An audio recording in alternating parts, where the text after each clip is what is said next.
नमस्कार दोस्तों, future topic study में आपका स्वागत है। आज हम आपको इसरो के आईपीआरसी का फुल क्वेश्चन का सलूशन लेके आए हैं आपके लिए।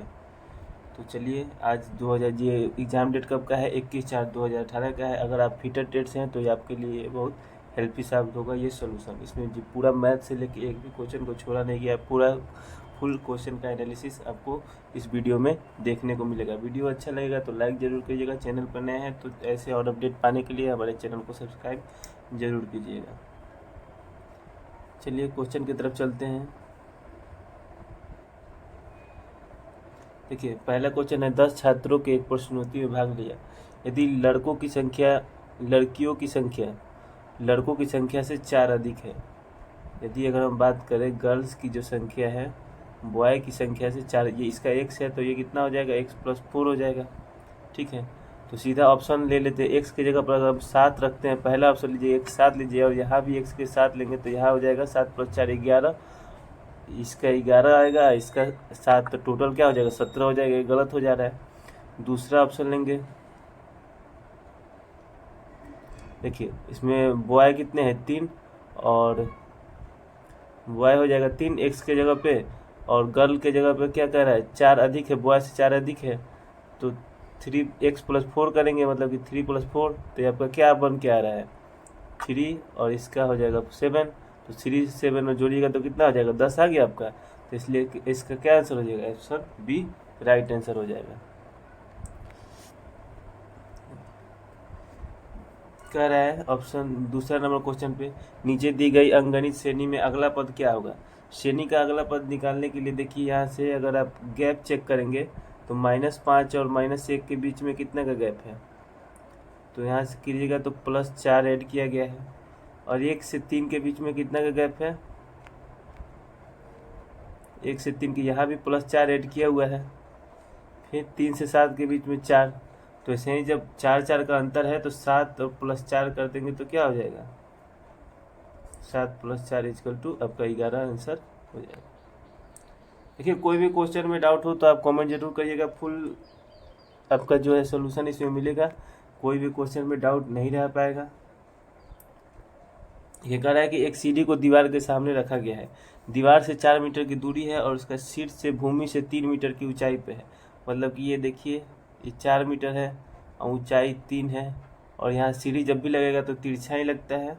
सब तो पूछा गया है कि सीढ़ी की लंबाई का पता करें। इसका लंबाई जो है पता करके बताना है। तो आप अगर वो पढ़े होंगे नियम की 3 4, तो अगला 5 हो जाता है। अगर नहीं पढ़े तो आपको बता दूं, आप कर्ण स्क्वायर इक्वल टू होता है, कर्ण स्क्वायर इक्वल टू लंब स्क्वायर प्लस आधार का स्क्वायर, उस पर करिएगा तो आपका आंसर आ जाएगा। तो इसका राइट आंसर हो जाएगा ऑप्शन सी। वैसे 3 4 5 सबको याद होता है। अगर क्वेश्चन में डाउट है तो कमेंट कीजिएगा, इसके मैं बना के फिर से सेंड कर दूंगा।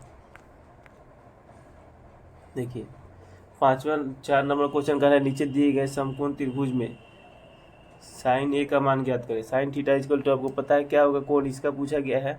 तो ये लंब हो जाता है और ये आपका कर्ण हो जाता है। साइन थीटा इक्वल टू क्या होता है? साइन थीटा इक्वल टू आपको पता भी होगा, लंब बटा कर्ण होता है, P/H। तो लंब क्या हो जाएगा? BC हो जाएगा। लंब आपका हो जाएगा BC/CA। BC/CA किस में है? तो ऑप्शन नंबर सी इसका राइट आंसर हो जाएगा। देखिए, एक वृत्त के बाहर एक बिंदु से उस वृत्त पर कुल कितनी स्पर्श रेखाएं खींची जा सकती है? एक वृत्त है, वृत्त के बाहर किसी बिंदु से करा, एक बिंदु से कितनी स्पर्श रेखा खींची जा सकती है? इस बिंदु से जो है कि 2 ही स्पर्श रेखा खींची जा सकती है। इसका ऑप्शन सी राइट आंसर हो जाएगा। 6 नंबर क्वेश्चन कह रहा है कि त्रिज्या r के एक अर्धगोले टैंक का आयतन क्या होगा? अर्धगोले टैंक का आयतन आपको पता होगा कि अर्धगोला का आयतन होता है 4/3, मतलब कि गोला का आयतन होता है 4/3 πr3। अगर वो अर्धगोला की बात करें तो यहाँ इसको आधा करिएगा तो /2 होता है। /2 इसमें आएगा, ऐड होगा, गुणने /2, तो यही 2 से 2 कट जाता है तो 2/3 πr3 इसका आंसर हो जाता है। देखिए 7 नंबर क्वेश्चन कह रहा है कि यदि प्रत्येक भुजा में 20% की वृद्धि की जाए तो आयत के क्षेत्रफल में कितने प्रतिशत की वृद्धि होगी। आयत का क्षेत्रफल आपको पता है कि लंबाई गुने चौड़ाई होता है, दोनों का 20 होता है। तो आपने फॉर्मूला पढ़े होंगे x plus y plus x into y बटा 100। तो इस पर रखिएगा 20 प्लस 20 प्लस 20 गुने 20 बटा 100। यहाँ 0 से 0 कट जाएगा और यहाँ 44 प्लस 4 यहाँ पे 40 होगा। 40 प्लस 4 आपका 44% आंसर हो जाएगा। ऑप्शन बी आंसर हो गया। चलते हैं नेक्स्ट क्वेश्चन की तरफ। ये क्वेश्चन जो है बहुत इंपॉर्टेंट है और बहुत बार जो कि है पूछा भी गया है। तो देखिए औसत चाल इक्वल टू होता है, औसत चाल अगर पूछे तो कुल दूरी बटा कुल समय। आप समझ लीजिएगा, थोड़ा लिखने में इसमें दिक्कत हो रहा है। कुल दूरी बटा कुल समय, ये फॉर्मूला आपको हमेशा याद कर लेना है। अब देखिए दूरी आपको कहिएगा कि दूरी तो कहीं दिया नहीं गया था। दूरी निकालने के लिए चाल बराबर दूरी बटा समय। तो दूरी बराबर क्या होता है, चाल गुने समय। 50 गुने 30 कुल दूरी क्या है, तो एक पहले दूरी है प्लस दूसरी दूरी जोड़ेंगे 30 गुने 60। देखिए दूरी समय जब भी लिया है, जब चाल घंटा में है तो समय को भी घंटा में ही करना पड़ेगा, घंटे में। और इसको भी 60 करेंगे मिनट को हावर में बदलने के लिए। और इसके बाद कुल दूरी हो गया। अब कुल दूरी पहले यहाँ से निकाल लेते हैं। 30 दूना के 60, 2 से हो जाएगा 25 और यहाँ 60 से 60 30, 25 और 30 कितना हो गया, 25 30 आपका 55 हो गया। ऊपर कुल दूरी हो गया, नीचे कुल समय। तो कुल समय आपका देखिए 30 मिनट और 30 मिनट।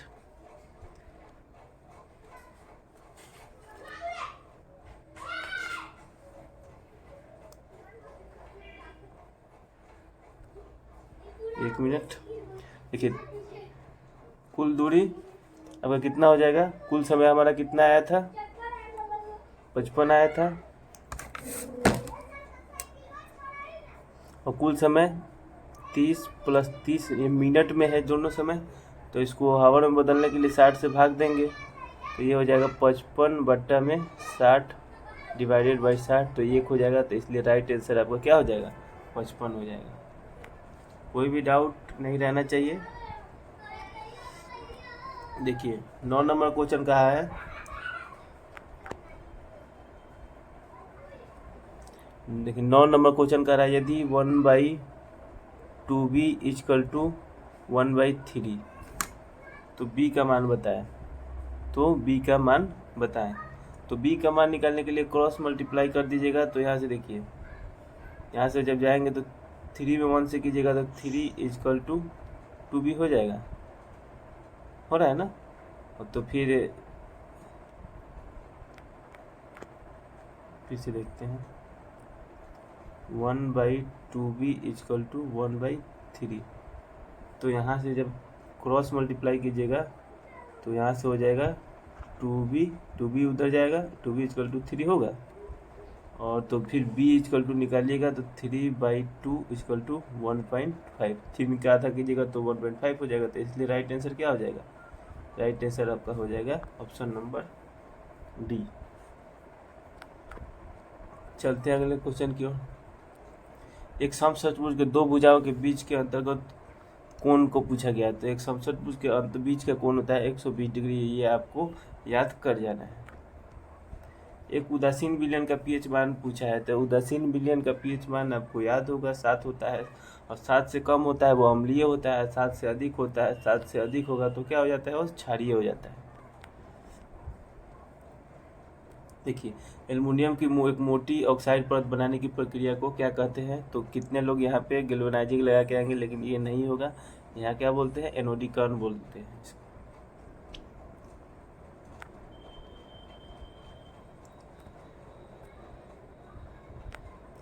पूछा गया है 13 नंबर क्वेश्चन में सर्वोत्तम ऊष्मा चालक कौन सा है। तो सर्वोत्तम ऊष्मा का जो चालक है वो है, देखिए यहाँ ऑप्शन के हिसाब से देखना है। एल्युमिनियम भी है, लेकिन सिल्वर भी है, कॉपर भी है। तो इसमें राइट आंसर कौन होगा, तो सबसे जो अच्छा होता है चालक वो होता है गोल्ड, होता है आपका सोना। सोना के बाद आपका आता है सिल्वर, सिल्वर के बाद आता है आपका कॉपर, ठीक है, कॉपर आता है। लेकिन यहाँ ये सब गोल्ड और सिल्वर महंगे होने के कारण हम लोग यूज नहीं लेते हैं। लेकिन अगर देखिए और ऑप्शन में है तो आपका यहाँ पे हो जाएगा सी, प्योर सिल्वर आपका सर्वोत्तम ऊष्मा का चालक हो जाएगा। सिल्वर नहीं रहता तो हम यहाँ पे कॉपर मार सकते थे। वाहनों के प्रयोग पीछे देखने के लिए कौन से दर्पण का प्रयोग किया जाता है? तो पीछे देखने के लिए आपका है उत्तल दर्पण का प्रयोग किया जाता है। 15 नंबर क्वेश्चन है, विभवांतर की एसआई इकाई क्या है? तो विभवांतर की एसआई इकाई वोल्ट। दांत के बिना फाइल के हिस्से को क्या कहते हैं? आप फाइल देखे होंगे तो कुछ इस प्रकार का होता है, फाइल तो सब पढ़े ही होंगे, और इस पे ऐसे दांते कटे होते हैं। तो यहाँ जो भाग रह जाता है, यहाँ वाला भाग, उसी को क्या बोलते हैं? उसी को हील बोलते हैं। यहाँ पे दांते नहीं कटा होता है।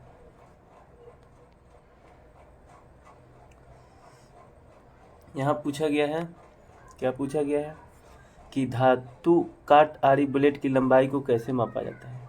तो इसका आंसर हो जाएगा बी, एक पिन के छेद के केंद्र से दूसरे पिन के छेद के केंद्र तक। आपको पता होगा दोनों बुलेट के होल के सेंटर से लिया जाता है एक सब ब्लेड की लंबाई। पतले ट्यूब के लिए तो फेमस क्वेश्चन है, पतले ट्यूब के लिए कोई भी आंख बंद करके मार देगा 0.8 mm, 0.8। चलिए 2 क्वेश्चन ले लेते हैं एक बार में। 19 नंबर क्वेश्चन कह रहा है, एक फाइल में मध्यम काट है, सेकंड कट फाइल लीजिए। सेकंड कट फाइल आपको पता होगा कि ये हमेशा क्यों पूछा जाता है कि लोग समझ लेंगे कि सेकंड कट है तो कट के हिसाब से होगा, लेकिन नहीं, सेकंड कट किसके अनुसार होता है? ग्रेड के अनुसार होता है। तो इसका राइट आंसर क्या हो जाएगा? सी।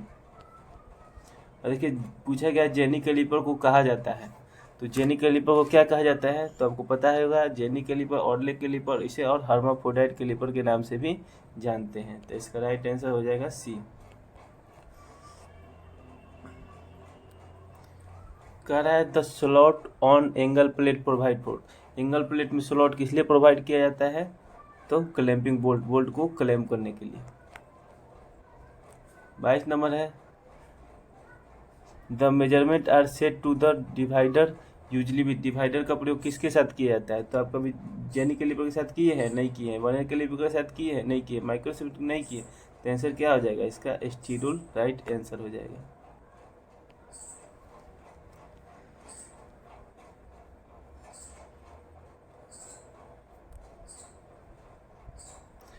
कह रहा है 23 number question, bench vice is called parallel jaw vice because, जो बेंच वाइस का जॉ होता है वो पैरेलल क्यों होता है?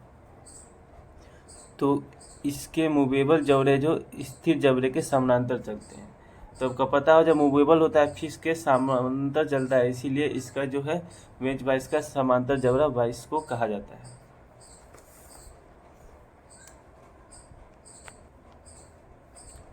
वाइस क्लेम का उपयोग, वाइस क्लेम का उपयोग किस लिए करते हैं? तो ऑप्शन दिया है कठोर जबड़े की रक्षा के लिए, और दूसरा दिया है क्लेम द वर्क पाइप, और तीसरा दिया है प्रोटेक्ट द फिनिक्स सरफेस, और चौथा ऑप्शन है प्रिवेंट द मूवेबल जॉ। तो आपको पता है कि वाइस क्लेम का उपयोग क्यों करते हैं?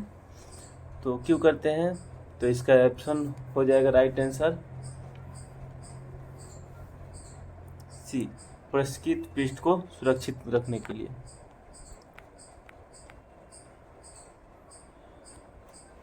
पच्चीस नंबर क्वेश्चन कह रहा है कि धातु ट्यूब पाइप के काट को रखने के लिए निम्नलिखित में से किस वाइस का प्रयोग की? जहाँ भी पाइप वाइप की बात आ जाती है तो कौन सा आंसर हो जाता है? Pipe vice. निम्नलिखित में से कौन सा मशीन वाइस दोनों क्षैतिज और ऊर्ध्वाधर अभिष्ट कोण पर सेट किया जाता है? तो ये जो सेट किया जाता है इसे बोलते हैं universal vice, option C. Next question है, न्यूनतम माप जिसे वर्नियर कैलिपर को सही से पढ़ा जा सके उसे क्या कहते हैं? तो उसे लिस्ट काउंट कहते हैं। लिस्ट काउंट का मतलब ही होता है अल्पत माप, छोटी से छोटी माप उस टूल का। वर्नियर गहराई गेज का उपयोग किस लिए करते हैं?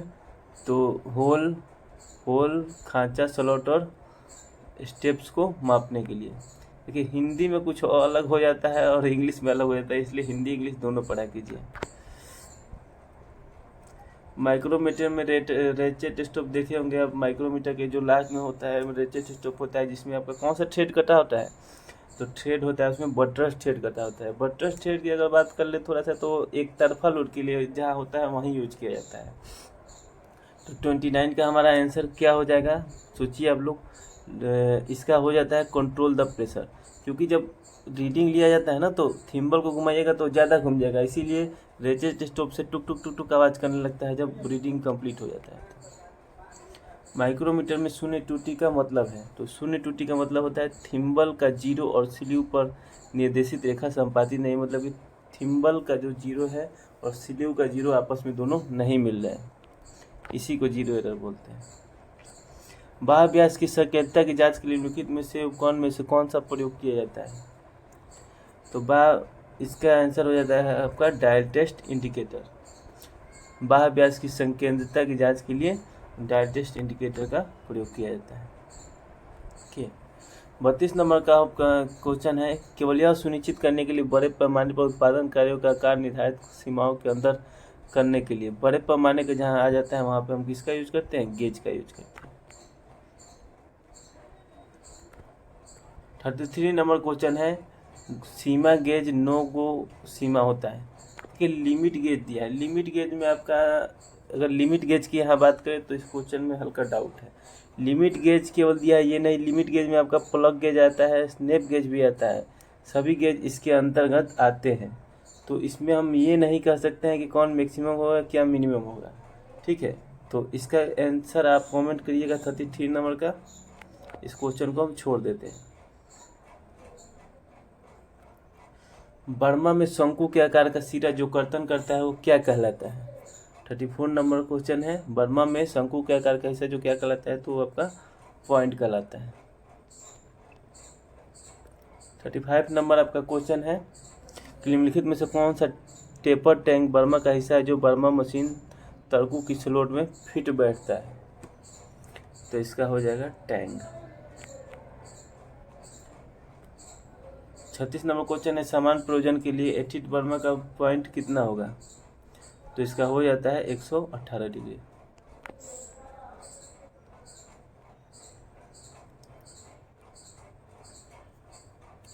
बर्मा मशीन में नासिका से टेपर शैंक को निकालने के लिए किसका इस्तेमाल किया जाता है, तो इसका राइट आंसर हो जाएगा बर्मा ड्रिफ्ट का। 38 नंबर क्वेश्चन है कि एक पूर्ण परिक्रमण में कृत्य के द्वारा बर्मा द्वारा तय की गई दूरी को क्या कहते हैं। जो अगर आप ड्रिल कर रहे हैं, जॉब जितना अंदर जाता है उसे क्या बोलते हैं, फीड बोलते हैं। वीडियो को लाइक ज़रूर करें और चैनल पर नए हैं तो चैनल को सब्सक्राइब जरूर करें। 39 नंबर 39 का क्या कह रहा है, spot facing is done to. Spot facing किस लिए किया जाता है, तो इसके राइट आंसर हो जाएगा पिस्ट को स्पॉट बनाए ताकि पिस्ट पर बोल्ट शीर्ष उचित स्थान ले सके। 40 नंबर आपका क्वेश्चन कह रहा है, निम्नलिखित में से कौन सा कर्तन औजार छेद को यथार्थ संपूर्ण और बढ़ाने हेतु उपयोग किया जाता है, तो देखिए यहाँ समझिएगा finish and enlarge. Finish and enlarge कह रहा है इसलिए रीमर का होगा, वही अगर फिनिश की बात नहीं होती तो आपका काउंटर बोर ऑप्शन हो जाता है, लेकिन यहाँ फिनिश और इनलार्ज किया है तो फिनिशिंग रीमर द्वारा फिनिशिंग करने पर भी इनलार्ज होता है, इसलिए इसका आंसर हो जाएगा क्या, रीमर हो जाएगा। देखिए तैयारी तो आप करते ही होंगे, बहुत बार एग्जाम में कुछ पॉइंट के लिए चूक जाते हैं, तो ये मत सोचिएगा कि मेरा इस बार नहीं होगा, ये सोचिए कि उस बार तैयारी शून्य के साथ किए थे, इस बार तैयारी आपका है वो अनुभव के साथ देने जा रहे हैं, एक बार का आपका अनुभव भी है पेपर देने का। चलिए 41 नंबर क्वेश्चन देख लेते हैं, निम्नलिखित में से कौन सा अक्ष के समांतर मापन में आसन चूड़ी एक चूड़ी से बिंदु के संगत के दूसरे चूड़ी, एक चूड़ी से दूसरे चूड़ी के बीच की दूरी ये पूछ रहा है, तो क्या हो जाता है, पिच हो जाता है। वही अगर एक चूड़ी से दूसरे घूम के जाता है तो क्या बोलते हैं, उसे लीड बोलते हैं।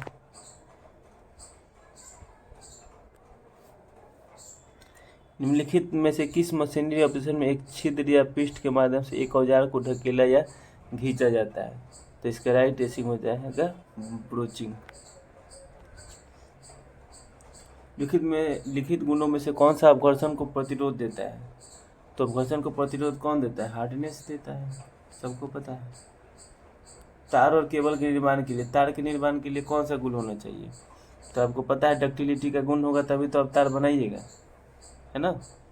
और अगर हम थोड़ा सा मेलेबिलिटी की बात कर ले तो इसमें बर्तन वगैरह बनाने के लिए टफनेस में होता है, जो टफ होता है, और हार्डनेस का पता है काटने वरने के लिए। यहाँ 45 नंबर क्वेश्चन है, मिश्र धातु कांसा ब्रोंज, ब्रोंज किसका मिश्रण होता है? तो आप कहिएगा तांबा और टीन का। वही पीतल पूछ देता है, तो सबको याद होगा पिताजी तांबा प्लस जस्ता। 46 नंबर क्वेश्चन है कि किससे जस्तेदार लेपित होता है? तो ये सबको पता है, जिंक से। देखिए क्वेश्चन इजी हो या हार्ड हो, आपको याद तो करना ही पड़ेगा।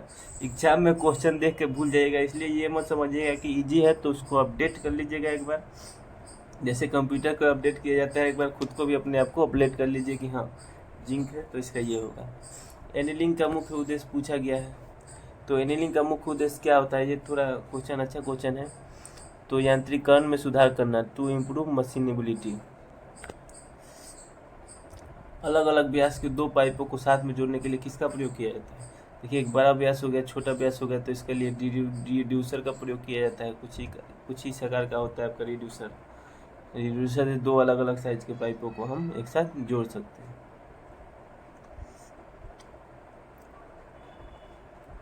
49 नंबर क्वेश्चन है, लिखित में से कौन सी विधि का प्रयोग आमतौर पर जीआई पेपर चूड़ी काटने के लिए किया जाता है? तो डाई स्टोक का प्रयोग किया जाता है। 50 नंबर क्वेश्चन है, अनिवर्ती वाल्व जल आपूर्ति या अपवाह लाइन में प्रवाह की अनुमति के लिए किसका प्रयोग किया जाता है? देखिए हिंदी में कुछ ऐसा होता है कि पूरा ऊपर से नीचे तक क्वेश्चन पढ़ जाएगा, लेकिन पता ही नहीं चलेगा कि आप पढ़े क्या नहीं पढ़े। जैसे कभी कभी इंग्लिश के साथ होता होगा किसी किसी का, तो थोड़ा इंग्लिश भी पढ़ लिया कीजिए, इंग्लिश उतना हार्ड होता नहीं है। Non return valve also follow in water supply, तो कह रहा है कि नॉन रिटर्न वाल्व कौन सा होता है जिसमें नॉन रिटर्न का मतलब क्या होता है कि इधर से पानी जाए और उधर से जो है आए नहीं, उधर से क्या है आए नहीं, तो इसे क्या बोलते हैं? वन वे बोलते हैं। 51 नंबर क्वेश्चन है कि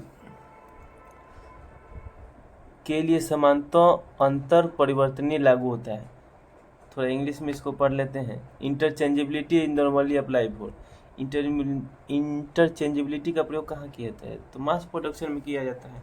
इंटरचेंजेबिलिटी को मतलब अगर हम समझ ले तो वहाँ यूज किया जाता है जहाँ पे एक ही प्रोडक्शन को अगर बनाना हो तो उसी साइज में बनाया जाता है कि कहीं भी यूज किया जा सके। इंटरचेंजेबिलिटी का मतलब होता है कि अगर हम दुकान से वो पार्ट्स खरीद कर लाए तो उसमें हमको कुछ ऑपरेशन ना करना पड़े, सीधा वो अपने ज़रूरत के स्थान पर उसको फिट कर ले। यही आपका क्या कहलाता है? इंटरचेंजेबिलिटी कहलाता है। तो इसका राइट आंसर सी हो जाएगा। 52 नंबर कह रहा है कि इसका एक घटक के बीमा के मापित आकार को क्या कहा जाता है? तो मापित आकार को कहा जाता है एक्चुअल साइज।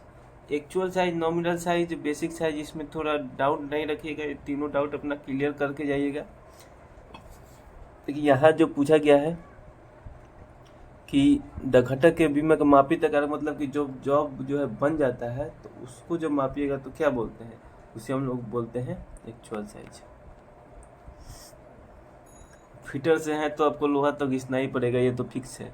फीटर का चाहे बदकिस्मती कह लीजिए चाहे जो कह लीजिए कि अगर फीटर से आप एडमिशन ले लिए हैं, मैकेनिकल से हैं, तो आपको तो लोहा घिसना पड़ेगा, हेक्सा फ्रेम चलाना पड़ेगा, फाइल मारना पड़ेगा, इसमें कोई दो राय नहीं है। 53 नंबर क्वेश्चन, जब एक भुजा के मूल बीमा में सही शून्यता मतलब कि टॉलरेंस दी जाती है तो इसे क्या कहता है, क्या कहा जाता है? थोड़ा इंग्लिश में पढ़ लेते हैं इसको। When tolerance is given one side. देखिए इंग्लिश पढ़ते समझ में आ गया कि वो एक साइड पूछ रहा है, तो वन साइड के लिए क्या होता है? तो टॉलरेंस को दो तरह से दिया जाता है, एक होता है यूनिलेटरल, दूसरा होता है बाईलेटरल। तो यूनिलेटरल होता है मतलब कि एक तरफ के लिए क्या करते हैं यूनिलेटरल, और दोनों तरफ होता है तो उसे बोलते हैं बाईलेटरल। तो यहाँ क्या पूछा गया है? वन साइड पूछा गया, तो वन साइड के लिए आंसर क्या हो जाएगा? Unilateral tolerance. देखिए आपका एक साथ दो क्वेश्चन भी क्लियर हो रहा है, वीडियो का एक लाइक तो बनता है। निम्नलिखित में से कौन से नट का उपयोग दस्ती सेतु किया जाता है? चौवन का। तो इसका क्या हो जाएगा आंसर? सी हो जाएगा, विंग नट। विंग नट जो कि है आपका हेक्सा फ्रेम में भी लगा होता है। देखिए, अगर कोई क्वेश्चन का डाउट हो तो आप हम कमेंट जरूर कीजिएगा, कमेंट का रिप्लाई जरूर मिलता है। आपको इस चैनल को सब्सक्राइब करने का ये फायदा है कि आपको डाउट का क्लियर हो जाएगा। उससे भी नहीं होगा तो आप हमारे डिस्क्रिप्शन में टेलीग्राम और व्हाट्सएप ग्रुप का लिंक मिल जाएगा, ज्वाइन कर लीजिए। आपको जो है कोई भी डाउट रहे तो आपको सोल्यूशन कराया जाएगा। 55 नंबर क्वेश्चन है कि स्प्रिंग वाशरों का इस्तेमाल नटों के अंदर क्या रोकने के लिए किया जाता है भाई? तो बताइए क्या रोकने के लिए किया जाता है? कंपन के कारण नट के ढीलापन को रोकने के लिए हम किसका प्रयोग करते हैं? स्प्रिंग वाशर का। किस प्रकार के गियर घूर्णन अक्ष के समांतर दांत को काटा जाता है? तो इसका क्या हो जाएगा? स्पर गियर में। स्पर गियर में गियर का भी क्वेश्चन देखिए, कोई भी अगर सेट मारिए, अगर आपको कोई एक क्वेश्चन मिल जाता है, जैसे मिल गया यहाँ पे गियर, तो गियर पूरा पढ़ डालिए। जो टॉपिक आपका सेट बनाते रहिए, आ गया उसका पूरा मतलब कि हिस्ट्री जन्म कुंडली निकाल कर रख दीजिए कि उससे कोई आपका दिक्कत ना हो। सभी एकदम पढ़ लीजिए। बेवल गियर, हेलिकल गियर क्या है, वर्म गियर क्या है, ठीक है। तो इसका आंसर हो जाएगा। अब हम यहाँ पे सब बताने लगे तो बहुत टाइम लगेगा, तो कहेंगे कि इसीलिए मैं चारों ऑप्शन नहीं पढ़ रहा हूँ, डायरेक्ट आंसर बोल रहा हूँ, ठीक, क्योंकि ज़्यादा टाइम नहीं लगे। नहीं तो कहेंगे कि वीडियो लंबा कर दिए हैं कि ज़्यादा व्यू, ज़्यादा वॉच टाइम बढ़ाने के लिए। 57 नंबर क्वेश्चन क्या कर रहा है? जिग और स्थायी उत्पादन की युक्तियाँ जो अनुलिपि अवयवों के यथार्थ से निर्मित करते हैं, जिग के संबंध में कौन सा सत्य नहीं है? देखिए, नहीं है वो विशेष ध्यान कीजिएगा, नहीं है वाला बहुत गलत रहता है किसी भी एग्जाम में हो। तो देखिए क्या कह रहा है? It's guide the tool, guide करता है, सही है। It's hold the work piece, hold भी करता है। The locate tool and work piece, ये टूल को लोकेट भी करता है। जिग नाम दो अक्षर का, नाम छोटा है लेकिन इसका काम बड़ा है, इतना याद रखिएगा। और फिक्सचर होता है जब को गाइड नहीं करता है, ये आपको पता होगा। टू देखिए चौथा ऑप्शन देख लेते हैं, इट्स होल्ड द टूल, तो ये जो है काम ये नहीं करता है, टूल को होल्ड नहीं करता है। तो इसका आंसर क्या हो जाएगा? 57 का ए, ये औजार को धारण नहीं करता है। 58 नंबर कह रहा है शेफ्ट का हिस्सा जो बियरिंग में प्रयोग में लाया जाता है। तो बियरिंग में कौन सा प्रयोग में लाया जाता है? जनरल को प्रयोग में लाया जाता है। और देखिए, अभी एक मैंने पेपर दिया था नेवी ट्रेड्समैन वाला, तो वहाँ पूछ दिया गया था, थोड़ा सा 1 मिनट के लिए माफ़ी चाहूँगा, बता दूँ इसको। आउटर रेस और इनर रेस पूछा गया था कि जब बियरिंग यूज किया जाता है तो उसमें मूव फिक्स कौन सा रहता है, आउटर रेस या इनर रेस? तो आपको अगर बियरिंग बना दिया जाए तो कुछ इस तरह का होता है बियरिंग, आपको पता होगा। ये अंदर वाले को इनर रेस, बाहर वाले को आउटर रेस बोलते हैं। तो कौन सा पूछ रहा था कि मूव जो है करता है, कौन सा मूव करता, नहीं मूव नहीं करता है।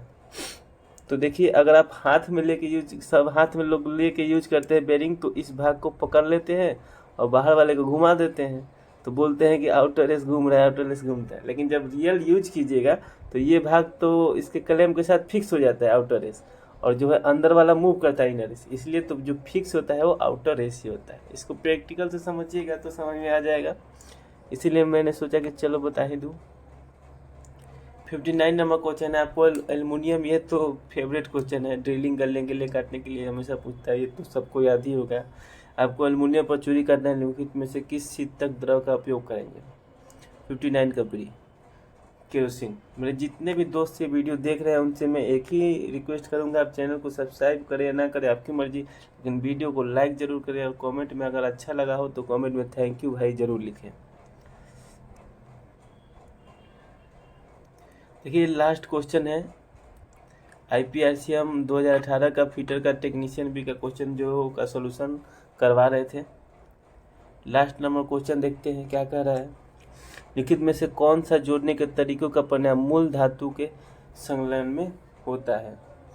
तो इसका जो है राइट आंसर हो जाएगा आपका वेल्डिंग। नहीं समझ में आया फिर से पढ़ते हैं। Which one of the following joint method result in fusion, मतलब कि गलाकर पेरेंट मेटल। तो आपका ये जो होता है इसमें होता है वेल्डिंग में ही होता है। तो इसका राइट आंसर वेल्डिंग हो जाएगा। चैनल पे नए हैं, चैनल को सब्सक्राइब कर ले, वीडियो को लाइक जरूर करें। वीडियो देखने के लिए आपका बहुत बहुत धन्यवाद।